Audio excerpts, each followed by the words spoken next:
Viewers আসসালামু আলাইকুম। এই যে গর্ত করা 2 ফুট বাই 2 ফুট মানে স্কোয়ার 2 ফুট, আমরা গভীরও করছি 2 ফুট করে।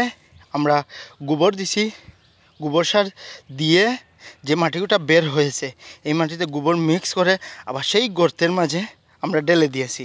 দেওয়ার পরে আমরা এখন হালকা 7 দিন পরে হালকা করে আমরা লাগাইতেছি, সার ইউজ করি নাই।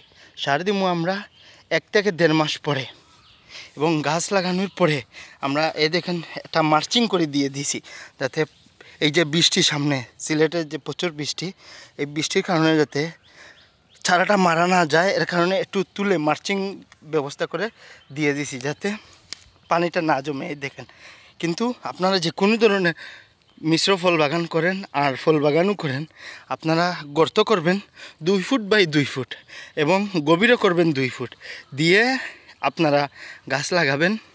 সপ্তাহখানিক পরে গোবর সার দিয়ে, আর সার প্রয়োগ করবেন প্রায় 1 থেকে 1.5 মাস পরে। এই হইল আপনারা চারা গাছে মানে চারা লাগানোর নিয়ম। আপনারা যেভাবে করবেন। আর মার্চিং করে দেওয়ার উদ্দেশ্য হইল কি, পানিটা জমে যাতে আমাদের চারাটা মারা না যায়, এর কারণে মার্চিংটা দেওয়া। এই দেখেন মার্চিংটা দেওয়া, দেখেন একটু সাইডে তুলে দেয়, এর কারণে যাতে পানিটা না জমে গাছের গুঁড়িতে জমে, যাতে গাছটা না মারা যায়। এই দেখেন মার্চিং করা।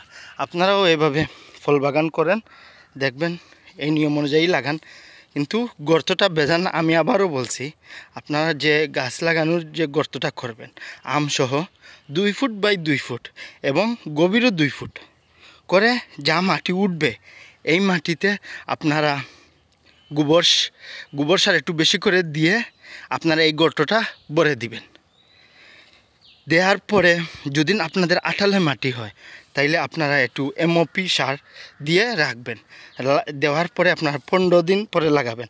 আর আমরা সার ইউজ করি নাই, জাস্ট গোবর দিয়ে আমরা 7 দিন পরে গাছ লাগাইতেছি। এরকম গাছ লাগাবেন, লাগানোর নিয়ম। দেখবেন যে কোনো ফল বাগান, মিশ্র ফল বাগান করেন, আপনারা কম দিনে গাছে ফলন পাবেন। এবং মেনলি মার্চিং করে দিবেন যাতে গাছের গুঁড়িতে সমস্যা না হয়। এরকম আপনারা গাছ লাগান, দেখবেন কম দিনে আপনাদের গাছে ফলন পাবেন। আর আমার চ্যানেলের সাথে থাকেন, আর নতুন নতুন ভিডিও সামনে দিয়ে আসতেছে, আপনারা আমার সাথে থাকবেন, লাইক কমেন্ট শেয়ার করবেন আর চ্যানেলটা সাবস্ক্রাইব করবেন। আসসালামু আলাইকুম।